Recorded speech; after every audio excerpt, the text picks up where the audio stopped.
हिंद। आप सभी कैसे हैं? उम्मीद है आप सभी अच्छे होंगे।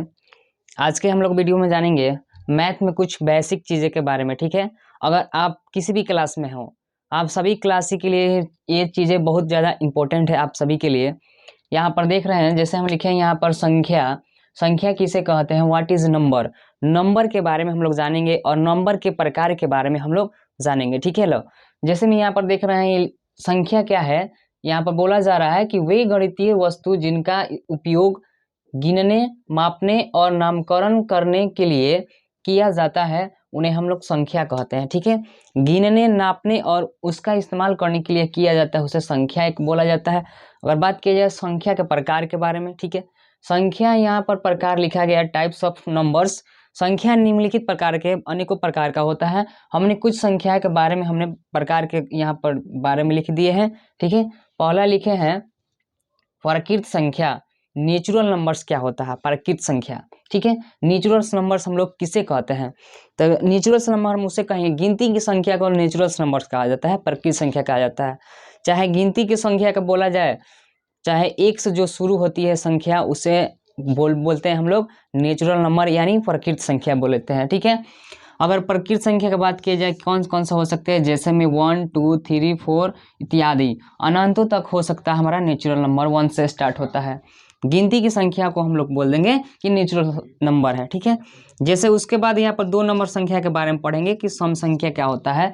सम संख्या यानी इवेन नंबर। इवेन नंबर क्या होता है?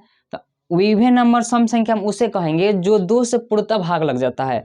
वैसी संख्या है जो 2 से पूर्णतः भाग लग जाए, विभाज्य हो जाए, कट जाए, हम उसे कहेंगे कि ये सम संख्या है। जैसे यहाँ पर 2 है, अगर यहाँ पर 2 है तो हम लोग क्या करेंगे, अगर 2 में हम लोग 2 से भाग लगाएंगे तो ये पूर्णतः कट जाएगा, जिसका रिमाइंडर यानी शेषफल 0 आएगा। जैसे यहाँ पर 2 में हम 1 2 1 जो 2 1 ले जाएंगे तो यहाँ पर क्या आ जाएगा, एक बार में ये क्या हो जाएगा, कट जाएगा। ठीक है, तो इसका रिमाइंडर कितना आ जाएगा, 0 आ जाएगा। तो इसे हम लोग ये 2 बार में यानी 2 से पूर्णतः भाग लग गया, इसको हम लोग बोलेंगे कि एक सम संख्या है। 2 हमारा क्या है, तो सम संख्या है। उसी प्रकार से 4 है, 4 में भी अब हम 2 से भाग लगाएंगे तो 2 2 जा 4 आ जाएगा, 2 बार में ये भी कट जाएगा। 6 है, 2 3 जा कट जाएगा।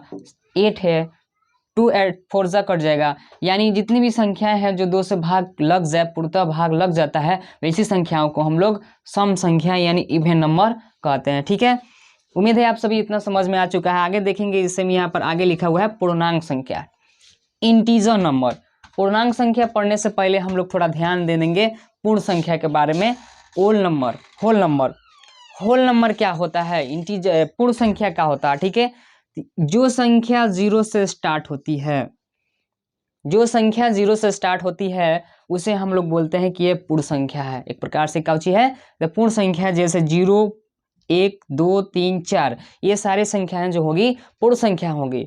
अगर हम बात करें सर ये पूर्ण संख्या जो है ना, इसका आविष्कार किए थे जो बिहार के नामा जाने थे आर्यभट्ट साहब। इनका इस्तेमाल, इसका आविष्कार आर्यभट्ट ने किया था, जीरो का आविष्कार। ठीक है, उसी प्रकार से यहाँ पर जानेंगे कि पूर्ण संख्या क्या है। 0 से जो शुरू होती है अनंत तक चली जाती संख्या, वैसी संख्या को हम लोग बोलेंगे पूर्ण संख्या। यहाँ पर अब उसके बाद हम लोग पढ़ेंगे पूर्णांक के बारे में, इंटीजर नंबर। इंटीजर नंबर किसे कहते हैं, पूर्णांक संख्या किसे कहते हैं। इंटीजर नंबर बहुत आसान है। अगर हम प्राकृत संख्या के संग्रह में जितने भी प्राकृत संख्या है उस सभी प्राकृत संख्या का संग्रह में, माने उसमें संग्रह में हम लोग उसको शामिल कर लेते हैं, पूर्ण संख्या का मान ऋणात्मक मान शामिल कर लेते हैं, तो उसे हम लोग बोलेंगे कि एक प्रकार से कोची है, तो इंटीजर नंबर है, पूर्णांक संख्या है। प्राकृत संख्या के संग्रह में पूर्ण संख्या का ऋणात्मक मान अगर शामिल कर लिया जाता है तो उसे हम लोग कहेंगे कि एक प्रकार से पूर्णांक संख्या है। जैसे यहाँ पर देख सकते हैं, यहाँ पर लिखा हुआ है 0। हम लोग जानते हैं प्राकृत संख्या कहाँ से स्टार्ट होती है, तो 1 से स्टार्ट होती है। 1 2 3 ये प्राकृत संख्या है। प्राकृत संख्या के संग्रह में पूर्ण संख्या कहाँ से स्टार्ट होती है, 0 से, तो 0 1 2 अभी ऋणात्मक मान माइनस वाला, तो -1 -2 -3 -4 इसी प्रकार से चलता जाएगा। ये प्लस वाला प्राकृत संख्या उसी प्रकार से चला जाएगा, 3 4 5 6 7 इसी प्रकार से अनंत तक चला जाएगा। ये माइनस वाला अनंत तक चला जाएगा। यानी प्राकृत संख्या के संग्रह में पूर्ण संख्या के ऋणात्मक मान शामिल कर लेते हैं तो ऐसी संख्या को हम लोग बोलते हैं कि ये पूर्णांक संख्या है। ठीक है, इंटीजर नंबर है। उसके बाद हम लोग देखने वाले हैं भाज्य संख्या। भाज्य संख्या कंपोजिट नंबर क्या होता है? भाज्य संख्या, तो भाज्य संख्या हम उसे कहेंगे जो स्वयं और एक के अलावा अन्य संख्या से भाग लगे। स्वयं और एक के अलावा अन्य संख्या से भाग लगता है उसे हम लोग कंपोजिट नंबर यानी हम लोग क्या बोलते हैं, उसको हम लोग भाज्य संख्या कहते हैं। जैसे हम यहाँ पर देख सकते हैं, यहाँ पर लिखा हुआ है 4। 4 जो है स्वयं से भाग लग सकता है, यानी 4 4 से भाग लग सकता है, कट सकता है। 4 के अलावा 1 से भी भाग लग सकता है, 1 से भी कट सकता है। और 1 के अलावा ये 2 से भी कट सकता है। स्वयं और 1 के अलावा 2 से भी कट सकता है, यानी 2 से भी भाग लग सकता है। तो इसे हम लोग बोलेंगे कि ये कौन सी संख्या है? तो ये भाज्य संख्या है, कंपोजिट नंबर है। उसी प्रकार से देख रहे हैं यहाँ पर 6 लिखा हुआ है।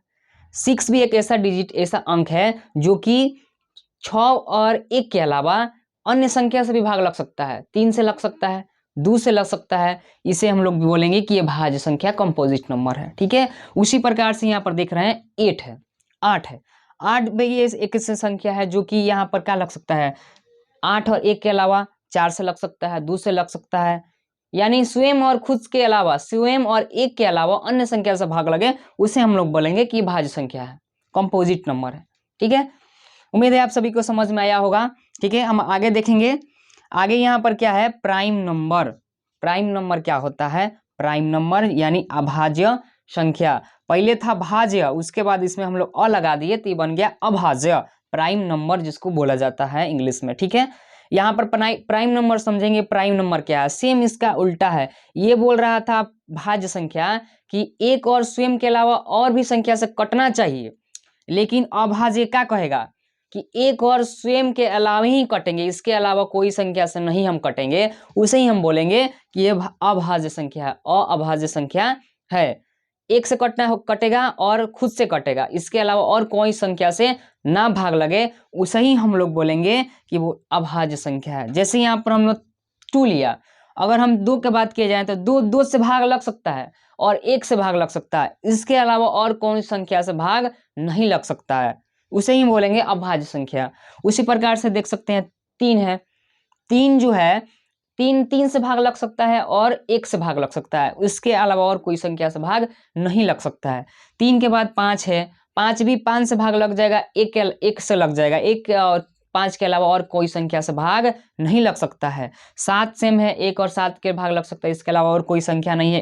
11 है, 11 है। 11 भी एक ऐसी संख्या है जो कि 11 से भाग लगेगा, नहीं तो 1 से भाग लगेगा, इसके अलावा और कोई संख्या से भाग नहीं लगेगा। इसी संख्याओं को ही हम लोग बोलते हैं अभाज्य संख्या। जो एक और स्वयं से भाग लगे, एक और स्वयं से भाग लगे, उसे ही हम बोलेंगे अभाज्य संख्या। आज ठीक इसका उल्टा हो जाएगा भाज्य, कंपोजिट नंबर। एक और स्वयं के अलावा और संख्या से भाग लगे उसे हम बोलेंगे कंपोजिट नंबर, माने कि भाज्य संख्या। ठीक है, उसके बाद यहाँ पर लास्ट में हम देखने वाले हैं विषम संख्या के बारे में। विषम संख्या यानी ऑड नंबर। विषम संख्या जिसको ऑड नंबर कहा जाता है। विषम संख्या क्या होता है? सेम इसका इवन का उल्टा होता है ऑड, यानी सम संख्या का उल्टा होता है विषम। सम संख्या क्या हम पढ़े थे कि सम संख्या बताएं कि सम संख्या में 2 से भाग लग सकता है, 2 से पूर्णतः भाग लग जाएगा, जिसका रिमाइंडर क्या आता है? 0। लेकिन सम संख्या, विषम संख्या का होता है, ऑड नंबर का होता है कि वैसी संख्या जो 2 से पूर्णतः भाग नहीं लगता है, भाग लगबे नहीं करेगा, यानी उसका रिमाइंडर क्या आएगा? 1 आएगा। विषम संख्या का रिमाइंडर 1 आएगा, जबकि सम संख्या का रिमाइंडर यानी शेषफल क्या आएगा? 0। जैसे हमने यहाँ पर ले लिया 1, एक ऐसी संख्या है जो 2 से भाग लगाएंगे तो इसका रिमाइंडर कुछ और लगाएगा। 3 जो संख्या है, 3 भी अगर 2 से हम इसमें भाग लगाते हैं, 3 में 2 से भाग लगाएंगे, 2 1 2 आ जाएगा, यहाँ पर क्या बचेगा? रिमाइंडर 1 आ जाएगा। रिमाइंडर 5 है, इसमें भी हम भाग लगाएंगे तो रिमाइंडर 1 ही बचेगा। 7 है, 7 में भी भाग लगाएंगे तो रिमाइंडर 1 ही बचेगा। 9 है, 9 में 2 से भाग लगाएंगे तो रिमाइंडर 1 ही बचेगा। यानी वैसी संख्या जिसका भाग जो 2 से पूर्णतः भाग ना लगे, पूर्णतः भाग ना लगे, वैसी संख्या को हम लोग क्या बोलते हैं? तो विषम संख्या बोलते हैं, ऑड नंबर बोलते हैं। ठीक है, उम्मीद है आप सभी को कि हमने जितनी भी संख्या बताए हैं, संख्या के प्रकार के बारे में बताए हैं, आप सभी को बहुत अच्छे से समझ में आया होगा। अगर आप भी इसी प्रकार से अगला वीडियो हम लोग इसी संख्या पर चर्चा करेंगे और प्रकार के बारे में चर्चा करेंगे कि इसके और अलावे भी प्रकार होते हैं, उसके बारे में हम लोग बात करेंगे। ठीक है, अगर आपको वीडियो अगर इस जो हमने बताया था संख्या के प्रकार के बारे में आपको अगर समझ में आया होगा अच्छा से, तो वीडियो में कमेंट करेंगे, लाइक करेंगे। और जो स्टूडेंट जो विद्यार्थी और इस चैनल पर नए हैं, पहली बार देख रहे हैं, तो मेरे चैनल को सब्सक्राइब कर लेंगे। इसी प्रकार से वीडियो सभी क्लास के लिए, क्लास 6 से लेकर क्लास 10 तक सभी वीडियो इसी प्रकार से मिलता रहेगा आप सभी को। उम्मीद है आप सभी को बहुत अच्छा समझ में आया होगा। तब तक के लिए जय हिंद।